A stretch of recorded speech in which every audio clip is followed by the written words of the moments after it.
പാതിവില തട്ടിപ്പിനിരയായതോടെ എന്തു ചെയ്യണമെന്നറിയാത്ത നിലയിലാണെന്ന് Wayanad Mooppanad seed coordinator VN ബൈജിത്ത് പറയുന്നു. സാമൂഹ്യ മാധ്യമങ്ങളിലെ പരസ്യം കണ്ടാണ് സീഡുമായി ബന്ധപ്പെട്ടത്. 156 പേരാണ് താൻ വഴി പണമടച്ചതെന്നും ഇപ്പോൾ മുന്നോട്ട് പോകാൻ കഴിയാത്ത സാഹചര്യമാണെന്നും VN ബൈജു റിപ്പോർട്ടറിനോട് പറഞ്ഞു. കേൾക്കാം. ദുരന്ത ഭൂമിയിൽപ്പെട്ട ആളുകൾ വരെ ഇതിലേക്ക് പൈസ അടച്ച് നിൽക്കുന്ന ആൾക്കാരാണ്.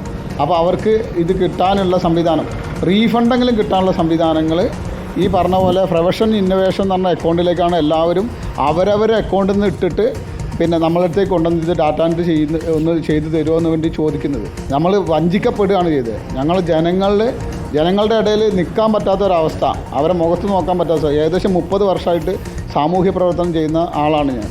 എനിക്ക് അവിടെ എൻ്റെ നാട്ടിൽ എൻ്റെ ജനങ്ങളെ മുന്നിൽ നിൽക്കാൻ പറ്റുന്നില്ല. വഞ്ചിക്കപ്പെടുന്ന ഒരവസ്ഥ ഉണ്ടായി. അങ്ങനെ ഒരിക്കലും ഒരാൾക്ക് പോലും ഉണ്ടാവരുത്.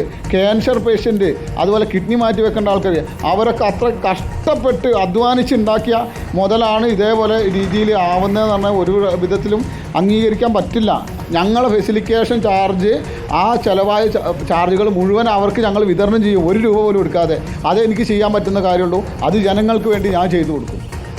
ലിബി, ഇപ്പോൾ ബൈജു പറഞ്ഞതുപോലെ നിരവധി മനുഷ്യരാണ് ഇതേപോലെ മാനാപമാനം ഭയന്ന് വീടിന് പുറത്തു പോലും ഇറങ്ങാൻ കഴിയാതെ നിൽക്കുന്നത്.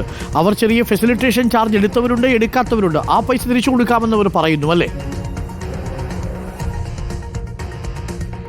തീർച്ചയായും ഡോക്ടർ അരുൺ, ഇവരുടെ അവസ്ഥ കഷ്ടമാണ്. കാരണം ഇത്തരത്തിൽ തട്ടിപ്പിനിരയായ ചില പ്രൊമോട്ടർമാരും ചില കോർഡിനേറ്റർമാരുമുണ്ട്.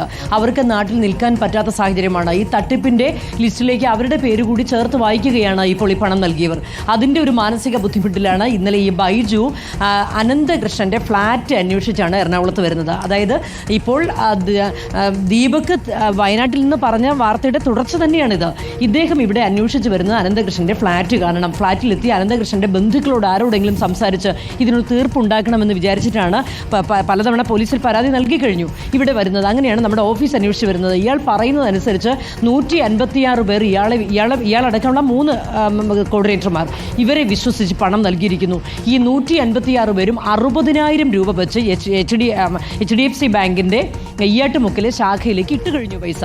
ഈ പൈസ തട്ടിപ്പിനിരയായി ഇത്തരത്തിൽ വാർത്തകൾ പ്രചരിച്ച സമയത്ത് മാത്രമാണ് ഇതിൻ്റെ അപകടം മനസ്സിലായത്. തുടർന്ന് ഒന്നും ചെയ്യാൻ വയ്യാത്ത സ്ഥിതിയിലായി ഇവരെല്ലാവരും. നാട്ടിൽ നിൽക്കാൻ പറ്റുന്നില്ല. നാട്ടുകാരെല്ലാവരും പ്രശ്നത്തിലായിരിക്കുന്നു. ഈ കോർഡിനേറ്റർമാരും പ്രൊമോട്ടർമാരും ഈ തട്ടിപ്പിൻ്റെ ഭാഗമാണെന്ന് നാട്ടുകാർ തെറ്റിദ്ധരിക്കുന്നു. ഇവർക്ക് അവിടെ നിൽക്കാൻ സാധിക്കുന്നില്ല.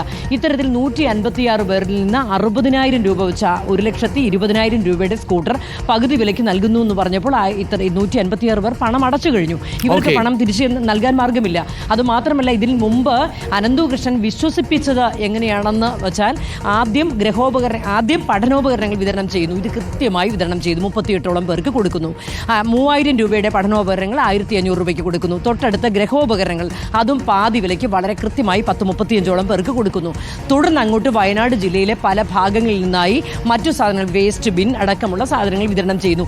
ഇതെല്ലാം വളരെ കൃത്യമായി തന്നെ വിതരണം ചെയ്യുന്നു. അപ്പോൾ ആളുകൾക്ക് ഇതിലൊരു ആശയക്കുഴപ്പം വരുന്നില്ല, ഇതിൽ തട്ടിപ്പുണ്ടെന്നുള്ള ഭീതി വരുന്നില്ല.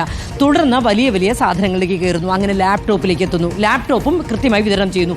ഒടുവിലാണ് സ്കൂട്ടറിൽ എത്തി നിൽക്കുന്നത്. ഇപ്പോൾ ഡോക്ടർ അരുൺ, ഇത്തരത്തിൽ ഇതിൽ തട്ടിപ്പിനിരയായവരിൽ ഈ പ്രൊമോട്ടർമാരും പെടുന്നു. പ്രൊമോട്ടർമാർക്കും ഇതുപോലെ തന്നെ ഇത് കോർഡിനേറ്റ് ചെയ്യാൻ സീഡ് സൊസൈറ്റിയുമായി സഹകരിച്ചവർ കോർഡിനേറ്റർമാർ ആ തട്ടിപ്പിന്റെ വ്യാപ്തി ഒരിക്കലും മനസ്സിലാക്കിയിരുന്നില്ല എന്നുള്ളതാണ്. ഇപ്പോൾ സ്കൂട്ടർ പിടിച്ചതുകൊണ്ട് ഇവിടെ നിന്നു. അടുത്തത് ഫ്ളാറ്റും കാറും ഒക്കെ ആകില്ല എന്ന് ആര് കണ്ടു?